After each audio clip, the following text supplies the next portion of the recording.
Friends, कैसे हैं आप सब। तो डियर, आज का जो क्लास है ये क्लास 6 का चैप्टर 3 है, सरकार क्या है। देखिए, हम लोग चैप्टर वाइज जो है क्लास 6 to 8 का जो है डिस्कशन कर रहे हैं। यहाँ पे हम लोग एमसीक्यू क्लास कर रहे हैं।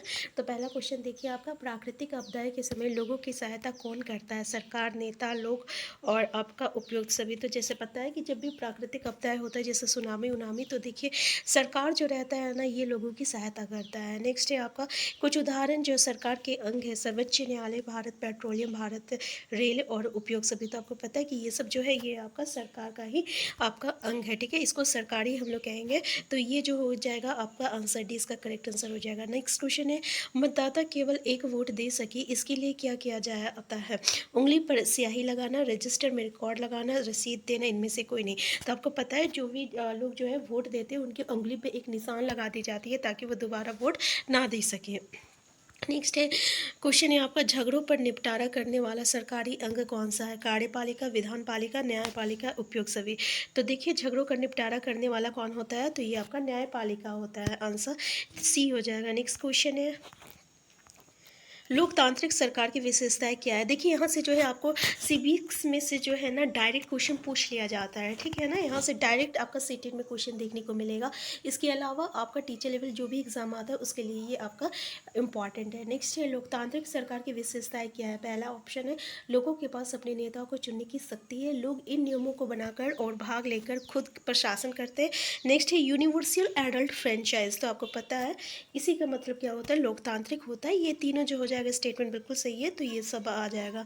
नेक्स्ट है, हरियाणा सरकार का कौन सा स्तर है। स्तरीय, स्थानीय स्तर है, राज्य स्तर है, राष्ट्रीय स्तर है, सरकार है। तो आपको पता है ये कौन सा स्तर हो जाएगा, राज्य स्तर हो जाएगा। अगर किसी भी राज्य जो है अलग अलग जो राज्य होते हैं उनकी सरकार जो होती है तो वो राज्य स्तर पर काम करता है। और जैसे मोदी जी है ना, ये आपका जो है ये आपका राष्ट्रीय स्तर पर जो है काम करता है, ठीक है ना।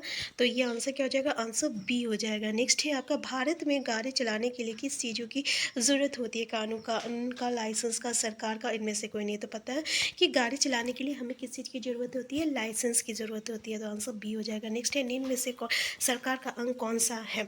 कार्यपालिका, विधान पालिका, न्यायपालिका। तो ये सभी जो है ना ये सरकार का अंग है। तो आंसर डी जो रहेगा ये इसका करेक्ट आंसर हो जाएगा। नेक्स्ट है, काम करने के लिए सरकार क्या बनाती है। स्कूल बनाती है, विश्वविद्यालय बनाती है, कानून बनाती है, बैंक बनाती है। तो काम करने के लिए क्या बनाती है, कानून बनाती है, ठीक है। नेक्स्ट है, शुरुआती दौर में किन लोगों को वोट देने का अधिकार प्राप्त नहीं था। औरतों को, गरीबों को, अशिक्षितों को और उपयोग सभी। तब का पता है ना कि शुरुआती दौर पर जब वोट स्टार्ट हुआ था उसमें औरत और गरीब जो अशिक्षित लोग होते ना उन्हें वोट देने का अधिकार नहीं था। इसलिए आंसर डी जो रहेगा ये इसका करेक्ट आंसर हो जाएगा। नेक्स्ट है, हमारे देश में वोट डालने के लिए आयु सीमा कितनी है। 15 वर्ष, 16 वर्ष, 18 वर्ष, 19 वर्ष। तो कितनी है, 18 वर्ष है, ठीक है। आंसर सी हो जाएगा। नेक्स्ट है, भारत के सर्वोच्च न्यायालय का नाम बताइए। जिला न्यायालय, सुप्रीम कोर्ट, उच्च न्यायालय, राष्ट्र न्यायालय। आंसर क्या हो जाएगा आपका, सुप्रीम कोर्ट जो रहता है ये आपका सर्वोच्च न्यायालय हो जाता है, ठीक है ना। नेक्स्ट है आपका, भारत के सर्वोच्च न्यायालय का नाम बताइए। जिला न्यायालय, सुप्रीम कोर्ट, उच्च न्यायालय और आपका राष्ट्रीय न्यायालय। तो क्या कहते हैं, जो सर्वोच्च न्यायालय होता है भारत में वो सुप्रीम कोर्ट कहलाता है। आंसर बी हो जाएगा, ठीक है। नेक्स्ट है, भारत में सरकार कितने स्तर पे है। एक स्तर पे, दो स्तर पे, तीन स्तर पे। तो देखिए ये जो है ना तीन स्तर, एक स्थानीय हो जाता है, एक आपका जो रहता है वो राज्य स्तर पर हो जाता है और एक आपका राष्ट्रीय स्तर पर हो जाता है, ठीक है ना। तो आंसर तीन हो जाएगा। नेक्स्ट है, भारत की राष्ट्रीय स्तर की सरकार कहाँ पे स्थित है। अम्बाला, दिल्ली, गोवा। तो आपको पता है राष्ट्रीय स्तर पर कहाँ है, दिल्ली में। आंसर बी हो जाएगा। नेक्स्ट क्वेश्चन है आपका कि लोग अपने प्रतिनिधियों का चुनाव किस प्रक्रिया द्वारा करते हैं। प्रत्यक्ष चुनाव, अप्रत्यक्ष चुनाव, वासुनिगत प्रक्रिया द्वारा। तो आपको पता है प्रत्यक्ष चुनाव के द्वारा अपने प्रतिनिधि का चुनाव करते हैं। अभी जो भी हुआ, ठीक है ना, वोट जो पड़ा था उसमें प्रत्यक्ष तरीके से इन्होंने अपना नेता को चुना, अपना विधायक चुने और इस तरीके से नरेंद्र मोदी को भी चुना गया। तो प्रत्यक्ष तरीका हो जाएगा। नेक्स्ट है, अमेरिका में वोट डालने का अधिकार कब मिला था। 1914 में, 1920 में, 1925, 1928। आंसर याद रखिएगा 1928 में वोट डालने का अधिकार अमेरिका में मिला था। नेक्स्ट है, सफ्रेज मूवमेंट किससे संबंधित है। आज़ादी से, रोजगार से, महिला मताधिकार से, समानता से। तो याद रखिएगा महिला मताधिकार अधिकार से जो है सफ्रेज मूवमेंट जो है आपका संबंधित है। नेक्स्ट है भारत कैसा देश है, लोकतांत्रिक है, राजतंत्र है, तानाशाही है, इनमें से कोई नहीं। तो आपको पता है ना, ये लोकतांत्रिक देश है, लोगों के द्वारा और लोगों के लिए ही जो है किया जाता है। नेक्स्ट है लोकतांत्रिक का अर्थ क्या है, राजा का राज, लोगों के पास अपने नेता को चुनने की शक्ति, लोगों का शासन, या दोनों। तो देखिए आंसर क्या हो जाएगा, लोग के पास अपने नेता चुनते हैं और इसलिए कहते हैं ये लोगों का शासन है, क्योंकि लोग जिसको चुनेंगे उस वही तो अपना वही तो नेता चुनाया जाएगा। जैसे कि अभी अलग अलग जगह पे जो चुनाव हुआ है तो ये लोगों ने ही चुना है, उसके बाद ही जो है ये लोग अपना भारी मत पे जो है विजय हुए हैं। तो इस तरीके से हम लोग कह सकते हैं यहाँ पे लोगों का शासन है। ठीक है, तो आंसर क्या हो जाएगा, आंसर डी इसका जो रहेगा करेक्ट आंसर हो जाएगा। नेक्स्ट है अमेरिकी महिलाओं को वोट देने का अधिकार कब मिला, 1910, 1920, 1870 और 1890। तो पता है कब मिला, 1920 में मिला है। नेक्स्ट है आपका कि अगर कहीं कोई विवाद होता है या कोई अपराध होता है तो लोग न्याय के लिए कहाँ जाते हैं, न्यायालय जाते हैं, मंत्रालय जाते हैं, लोकसभा जाते हैं, इनमें से। तो जब अपराध होता है तो कहाँ जाते हैं, वो न्यायालय ना जाएंगे। तो आंसर क्या हो जाएगा, आंसर ए हो जाएगा। नेक्स्ट है इनमें से सरकार के अंग कौन सा है, सर्वोच्च न्यायालय, भारतीय रेल, भारतीय डाक उपयोग सभी। तो ये सभी इनका अंग है, ये आगे भी हम लोग क्वेश्चन डिस्कस कर चुके हैं। नेक्स्ट है आपका जो पूरे राज्य को ध्यान में रखे वो कौन सा स्तर है। देखिए अगर राज्य की बात करता है तो वो राज्य स्तर हो जाता है, ठीक है ना। और क्या कहते हैं, अगर किसी जिला की बात करता है, जिला जो है राज्य के अंदर आता है, ठीक है, तो वो जिला स्तरीय हो जाता है। पे बोल रहा है कि जो पूरे राज्य का, जैसे कि अभी जो है अलग अलग राज्य, महाराष्ट्र हो गया, ठीक है, झारखंड हो गया आपका, फिर तमिलनाडु हो गया, ये आपका राज्य हो गया, ठीक है। तो वो अगर राज्य स्तर पर जो काम कर रहा है तो उसको हम लोग क्या कहते हैं, राज्य स्तर कर कहते हैं। नेक्स्ट क्वेश्चन है आपका, देखिए इसमें बोल रहा है कौन सा सही है, जैसे young India, Gandhi ji, suffrage movement, vote देने का अधिकार। देखिए ये वोट देने का अधिकार है लेकिन महिलाओं का वोट देने का अधिकार से रिलेटेड है, सिर्फ वोट देने का अधिकार नहीं। तो ये तो स्टेटमेंट गलत हो गया। दूसरा है इंग्लैंड में औरतों को वोट देने का अधिकार 1920। तो इसमें से क्या सही है, तो पहला जो ऑप्शन है ना ये आपका बिल्कुल सही है कि जो ये यंग इंडिया है ये गांधी जी के द्वारा किया गया है। तो आंसर सी जो रहेगा, देखिए यहाँ पे आंसर सी जो रहेगा ये इसका करेक्ट आंसर हो जाएगा, ठीक है, आंसर सी। नेक्स्ट है शहर, गांव या मोहल्ले में सरकार के स्तर को क्या कहा जाता है। देखिए यहाँ पे जैसे कि आपको पता है कि आपका जिला जो होता है, ठीक है, और जिले के अंदर गाँव होते हैं और गाँव में जैसे कि पंचायत होता है, तो ये आपका जो है किसी स्थानीय स्तर पर काम करता है, ठीक है। तो इसको हम लोग क्या कहते हैं, स्थानीय स्तर कहते हैं।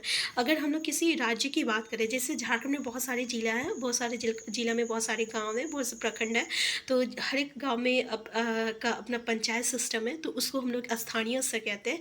फिर उसके बाद जो है वो आपका पूरे राज्य स्तर पे आता है, जैसे कि आपका सीएम जो काम करता है किसी भी स्टेट पे। फिर उसके बाद जो पीएम आता है जो कि आपका राष्ट्र स्तर पर काम करता है, यहाँ पे हम लोग क्या कहते हैं, स्थानीय स्तर कह सकते हैं, आंसर ए हो जाएगा। नेक्स्ट है हर देश को विभिन्न निर्णय लेने एवं काम करने के लिए किसकी ज़रूरत होती है, सरकार के, डाक की, स्कूल की, किसकी होती है, तो याद रखिएगा सरकार की होती है, ठीक है। नेक्स्ट क्वेश्चन है जिस सरकार में राजा या रानी के पास निर्णय लेने की शक्ति होती है उसे क्या कहते हैं, स्थानीय सरकार, राज्य सरकार, भारत सरकार, राजतंत्रीय सरकार। तो जिस सरकार के पास निर्णय लेने की शक्ति है उस कहते होती है ना, उसको हम लोग राजतंत्रीय सरकार कहते हैं। नेक्स्ट है क्वेश्चन है आपका भारत में किस प्रकार की सरकार है, लोकतांत्रिक सरकार, राजतांत्रिक सरकार, तानाशाही सरकार, समाजवादी।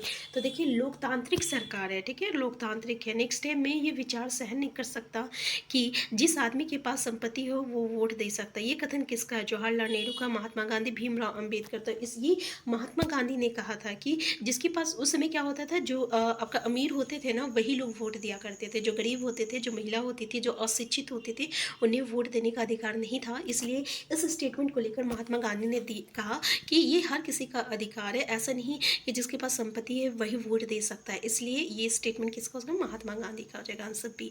नेक्स्ट है भारत सरकार का कौन सा स्तर है, स्थानीय स्तर, राज्य स्तर, राष्ट्रीय स्तर। तो पता ही ये क्या है, भारत सरकार राष्ट्रीय स्तर पर काम करती है, सेंट्रल लेवल हम लोग कहते हैं ना, स्टेट लेवल का जॉब, सेंट्रल लेवल का जॉब, सेंट्रल लेवल जैसे रेलवे जो हो जाता है ये आपका सेंट्रल लेवल का जॉब हो जाता है। और स्टेट लेवल पे जैसे कि जो अलग अलग जॉब आती है, जैसे टीचर का उचर का जो होता है, केवीएस एनवीएस, ये जो है ये आपका सेंट्रल लेवल पे हो गया, ठीक है ना। इसके अलावा किसी जैसे बिहार स्टेट का जो एग्ज़ाम होता है बीपीएससी से आप जो एग्ज़ाम देते हैं वो किसी आपका राज्य स्तर पे हो गया, ठीक है ना? तो ये इसको कहते हैं हम लोग राज्य स्तर। नेक्स्ट है सरकार के कार्यों के नाम बताओ। देश की सीमाओं की रक्षा करना, दूसरे देश से शांतिपूर्ण संबंध बनाना, देश का आर्थिक विकास। तो ये सभी जो है ये आपका काम है। किसका काम है? तो सरकार के कार्यों का नाम। नेक्स्ट है आपका राजशाही सरकार क्या है? लोगों द्वारा चुना गया सरकार, राजा या रानी द्वारा शासित, सेना द्वारा चुना गया।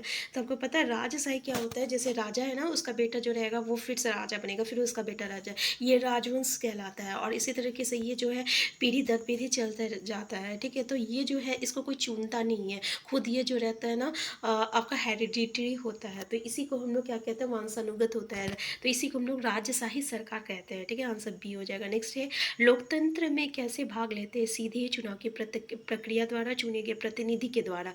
तो देखिए हम लोग चुने गए प्रतिनिधि द्वारा और चुनाव की प्रक्रिया द्वारा जो है आपका हम लोग भाग लेते हैं। आंसर डी हो जाएगा। नेक्स्ट क्वेश्चन है सफरेज का क्या अर्थ है? कानून बनाने का अधिकार, वोट देने का अधिकार, चुनाव लड़ने का अधिकार और युद्ध करने का अधिकार। तो आंसर बी जो रहेगा ये इसका जो है करेक्ट आंसर हो जाएगा। नेक्स्ट है देश के लिए कानून बनाने का अधिकार किसे प्राप्त है? राष्ट्रीय सरकार पे, सर्वोच्च न्यायालय को, पुलिस को और राज्य सरकार को। तो किसको अधिकार है? ये आपका राष्ट्रीय सरकार को अधिकार है। आंसर ए हो जाएगा। नेक्स्ट है आपका लोकतंत्र को अन्य किस नाम से जाना जाता है? प्रत्यक्ष लोकतंत्र, प्रतिनिधि लोकतंत्र, श्रेष्ठ लोकतंत्र, उपयुक्त सभी। तो क्या हो जाएगा? आंसर आपका डी हो जाएगा।